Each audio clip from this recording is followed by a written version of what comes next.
Hi friends, welcome to శ్రీస్ kitchen. Friends, ఇవాళ నేను carrot halwa చేయబోతున్నాను. ఇది అందరికీ తెలిసిందే కదా అనుకుంటారు, కానీ నేను చేసే మెథడ్ వేరు. అవన్నీ చూడండి. ఈ లాంగ్ ప్రాసెస్ అనేసి అంతా తీసేసి నీట్గా నేను ఏమంటే చిన్న చిన్న పీసెస్ కట్ చేసి కొంచెం పాలు పోసి పెట్టాను. అది ప్రెషర్ కుక్ చేస్తాను అనమాట, ఒక 3 విజిల్స్ వచ్చేంత వరకు. ఇది అయితే బాగా ముసలోళ్ళు కూడా, పళ్ళు లేని వాళ్ళు కూడా కొంచెం బాగా చప్పరించుకొని తినవచ్చు, బాగుంటుంది హల్వా. సో ఇది ప్రెషర్ కుక్ చేస్తాను. ముందు 3 విజిల్స్ వచ్చేంత వరకు కుక్ చేయాలండి. ఓకే అండి, 3 విజిల్స్ వచ్చాయి. ఓపెన్ చేశాను. ఇదిగోండి, ఉడికి నిమిషంగా కొంచెం మెత్తగా.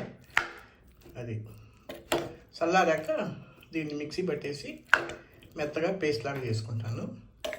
అందుకే కొంచెం చల్లారాలనేసి అట్లా పెడుతున్నాను. ఓకే అండి, బాగా చల్లారిపోయింది. ఇప్పుడు నేను ఇది మిక్సీ జార్లోకి వేస్తున్నాను.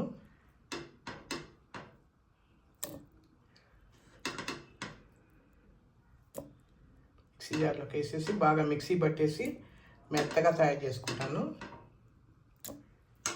బాండీలో కొంచెం నెయ్యి వేడి చేశానండి. ఇది కొంచెం జీడిపప్పు వేసి వేయించుకుంటా ఉన్నాను.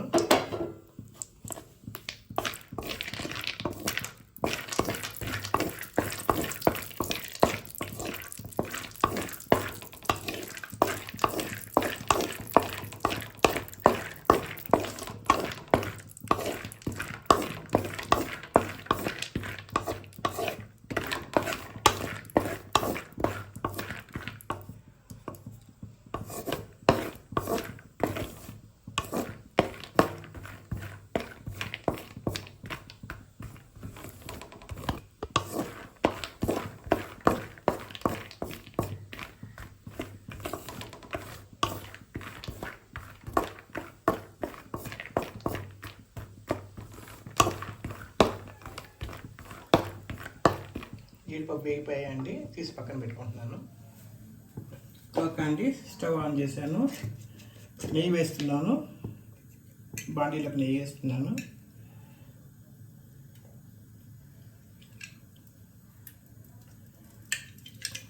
మూడు స్పూన్లు నెయ్యి వేసాను.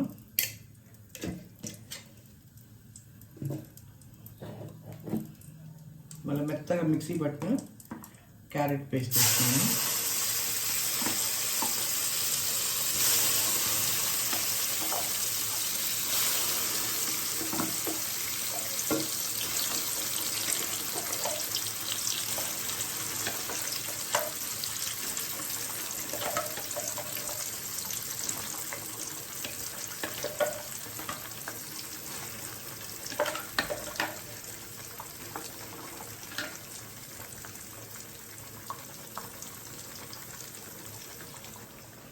నీళ్ళు కాసేపు వేపుతున్నాను.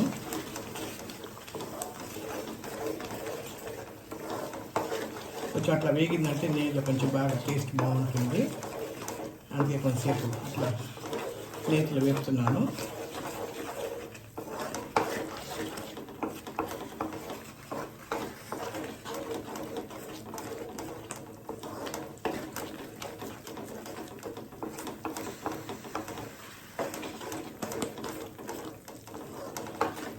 ఒక 10 నిమిషాలు వేగాలండి.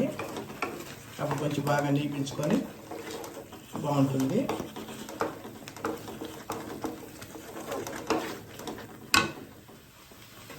ఓకే, ఏగిపోయిందండి. ఇప్పుడు నేను కోవా వేస్తున్నాను. నిన్ననే పాలతో కోవా చేసి పెట్టాను. దీనికోసం అనేసి కోవా వేసాను.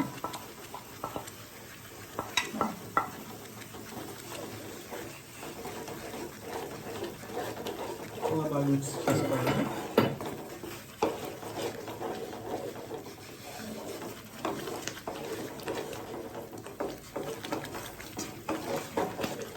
బాగా మిక్స్ కావాలండి ఎక్కువ.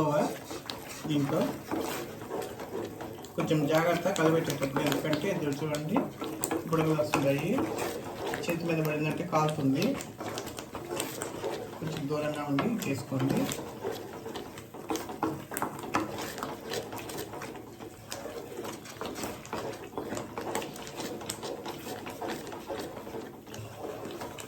కొంచెం ఎక్కువ ఉడికితే మళ్ళీ నేను షుగర్ వేస్తాను. సిమ్లో పెడుతున్నాను. ఓకే అండి, ఒక 5 నిమిషాలు వేపాను. ఇదిగోండి షుగర్ వేస్తున్నాను. ఈ గ్లాస్తో 3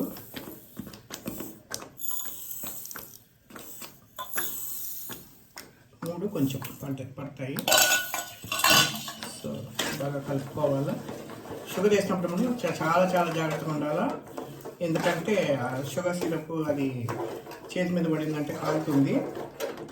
సో నేను సిమ్లోనే పెట్టి చేస్తున్నాను, హైలో కూడా పెట్టడం లేదు. సో మీరు కూడా సిమ్లోనే పెట్టి చేసుకోండి. ఇది చాలాసేపు పడుతుంది ఉడికేదానికి. ఇంకొంతసేపు మీకు చూపించలేను నేను. సో జస్ట్ వేసే చూపించాను, మళ్ళీ అయ్యాక చూపిస్తాను మీకు. కలుస్తుంది షుగర్ బాగా దీంట్లో. సో అది ఉడకనండి. ఉడికాక మళ్ళీ మీకు టెక్స్చర్ చూపిస్తాను ఎట్లుంటుంది అనేసి.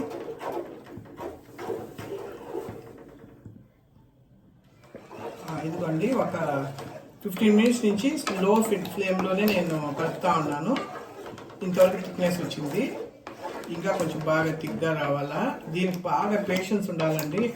గబగబా అయిపోయేది కాదు ఇది. ఈజీగా ఈ కలిపేదానికి ఒక 1/2 అవర్ పడుతుంది. అందులో లో ఫ్లేమ్లో కలపాలా, అప్పుడు ఇది బాగా టేస్టీగా బాగుంటుంది. సో ఇంకా కలపాలి. నేను ఇంకా అంతవరకు చూపించుకుంటా ఉంటే కాదు, అందుకు మీకు మధ్యలో చూపిస్తున్నాను అనమాట ఎలా ఉంది టెక్స్చర్ అనేసి. ఓకే అండి, ఒక అరగంట సేపు దీన్ని బాగా కలయబెడితే బాగా చూడండి ఇట్లా థిక్గా వచ్చింది. లో ఫ్లేమ్ మీద చేయాలా. ఇది చాలా పేషెన్స్తో కూడుకున్న హల్వా అనమాట ఇది. అయితే టేస్ట్ చాలా బాగుంటుంది. దీన్ని డిష్ అవుట్ చేశాక మళ్ళీ మీకు పెడతాను. ఓకే అండి, ఇదిగోండి ఫ్రెండ్, ఏమంటే క్యారెట్ హల్వా రెడీ అయిపోయింది. పైన గార్నిష్ కూడా చేసేసాను. చూడండి ఎంత బాగుందో, బ్యూటిఫుల్గా. టేస్ట్ కూడా చాలా బాగుంటుందండి. తప్పకుండా కొంచెం కష్టమైనా కూడా ట్రై చేసి చూడండి ఒకసారి. అంటే పెద్దోళ్ళకి, పళ్ళు లేని వాళ్ళకి, కొంచెం ముసలి వాళ్ళకి కొంచెం ఎంజాయ్ చేస్తారనమాట. కానీ అయితే శ్రమ ఎక్కువ, అది కొంచెం చూసుకోవాలి మీరు. ఓకేనండి, సో సబ్స్క్రైబ్ చేయండి, షేర్ చేయండి, లైక్ చేయండి. Thank you so much.